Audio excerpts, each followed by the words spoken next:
खुशामदीद। आज हम एक ऐसे सफर पर निकल रहे हैं जो अंग्रेजी बोलने की सलाहियत को बिल्कुल बदल कर रख देगा। ये एक 30 दिन का प्लान है और ये सिर्फ जुबान सीखने के बारे में नहीं है। नहीं, ये उस खौफ पर काबू पाने और वो कॉन्फिडेंस पैदा करने के बारे में है जो अक्सर हमें रोके रखता है। तो चलें सीधा पहले दिन की बात करते हैं। तो सबसे पहले इस बात को समझना होगा जो असल मसला है। बहुत से सीखने वालों को सब कुछ आता है, लेकिन होता क्या है, आखिर में उनके अंदर का डर जीत जाता है। यही वो अंदरूनी लड़ाई है जो अक्सर लोगों को इंग्लिश बोलने ही नहीं देती। और ये कोई छोटी बात नहीं है, ये एक बहुत बड़ी एक हकीकी रुकावट है। अच्छा, तो इसको थोड़ा और गहराई में देखते हैं। हमारा पहला हिस्सा इसी बारे में है, वो नफ्सियाती रुकावटें जो अंग्रेजी बोलने के रास्ते में आ जाती हैं। और ये जानना बहुत ज़रूरी है कि ये जो एहसासात हैं ना, ये बहुत आम है। और अच्छी खबर ये है कि इन पर काबू पाया जा सकता है। तो ये हैं वो कुछ आम परेशानियां, अजीब या वियर्ड लगने का डर, पब्लिक में बोलने का खौफ, बोलते बोलते अहम या अर्र जैसी आवाज़ें निकालना, शर्म महसूस करना या खुद को कमतर समझना, और ये फिक्र कि मैं तो हिंदी मीडियम से हूं। ये वो सारी बातें हैं जो बहुत से लोगों के दिमाग में चलती रहती हैं। इनको पहचानना ही इन पर काबू पाने का पहला कदम है। अगर इनमें से कोई भी बात जानी पहचानी लग रही है तो समझ लें कि इस सफ़र में आप अकेले नहीं हैं। तो ठीक है, मसला तो समझ आ गया। अब हल की तरफ बढ़ते हैं। देखें, कोई फौरी ट्रिक या जादुई फॉर्मूला नहीं है। असल रास्ता एक सिस्टम में है, एक मुनज़्ज़म प्लान में, और यही है अगले 30 दिनों के लिए हमारा रोड मैप। तो असल बात क्या है? कोई जादुई छड़ी नहीं है। असली तरक्की रोजाना की छोटी छोटी लेकिन मुसलसल कोशिशों से होती है। हो सकता है ये सुनने में बहुत दिलचस्प ना लगे, लेकिन यही साबित कदमी है जो आखिर में बड़े नताइज देती है। हर छोटा कदम, चाहे वो कितना ही छोटा क्यों ना हो, आपको मंजिल के करीब लेकर जाता है। अच्छा, उससे पहले कि हम टेक्निकल चीज़ों पर आए ना, जैसे कि क्या बोलना है, कैसे बोलना है, सबसे अहम पहला कदम अंदरूनी है। सब कुछ माइंडसेट बदलने का खेल है। असल तब्दीली बाहर से नहीं आती, वो अंदर से शुरू होती है। ये एक बहुत गहरा सवाल है। दूसरों से बात करने से पहले कोई खुद से कैसे बात करता है? जो हमारी अंदरूनी आवाज़ है, जो हम खुद से कहते हैं, वही हमारे कॉन्फिडेंस की बुनियाद रखती है। अगर अंदर की आवाज़ हर वक्त तनकीद करती रहे, मनफी बातें करती रहे, तो फिर दूसरों के सामने एतमाद से बोलना तकरीबन नामुमकिन हो जाता है। और इसीलिए खुद को कबूल करना, खुद से मोहब्बत करना, यह सबसे ज़रूरी है। पुरएतमाद बातचीत की बुनियाद ही खुद से मोहब्बत है।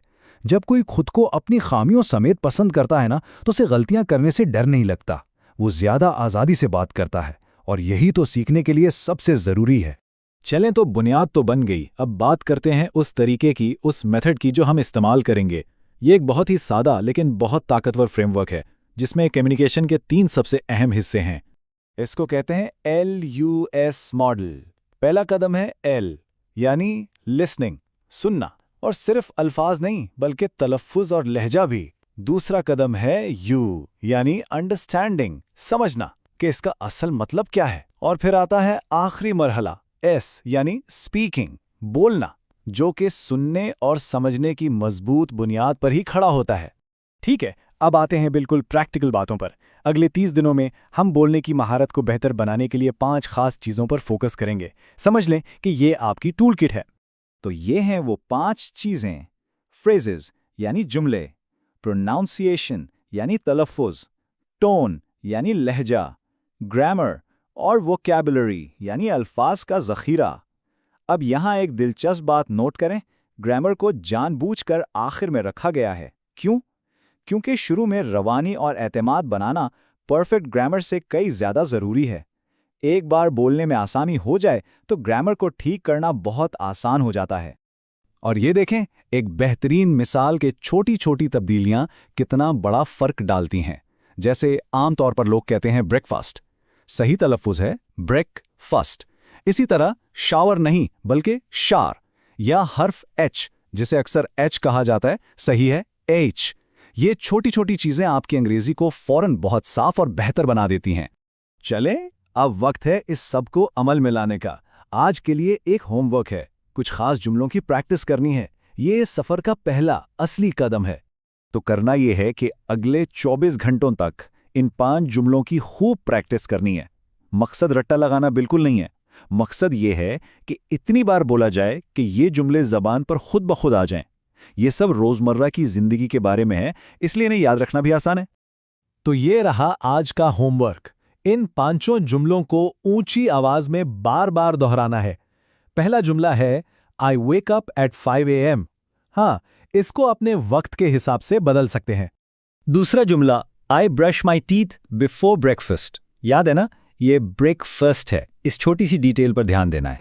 नंबर 3, she takes a shower in the morning. यहां भी शावर को शोर की तरह बोलने की कोशिश करनी है, इससे बहुत नेचुरल साउंड आती है। चौथा जुमला है वी हैव ब्रेकफास्ट टुगेदर। ये बस एक और मिसाल है कि इसे अलग अलग तरीकों से कैसे इस्तेमाल कर सकते हैं। और आखिरी 5वां जुमला आई गो टू वर्क बाय बस। यहाँ बस की जगह कार, मेट्रो या जो भी आप इस्तेमाल करते हैं वो लगा सकते हैं। मकसद बस ये है कि ये जुमले जबान पर चढ़ जाएं। तो आखिर में बात आकर इसी सवाल पर रुकती है। प्लान भी है, पहला कदम भी सामने है। अब सवाल खुद से ये पूछना है कि क्या 30 दिन तक ये काम किया जा सकता है? असल चैलेंज रोजाना इस पर अमल करने का है, क्योंकि कामयाबी का सारा दारोमदार इसी साबित कदमी पर है।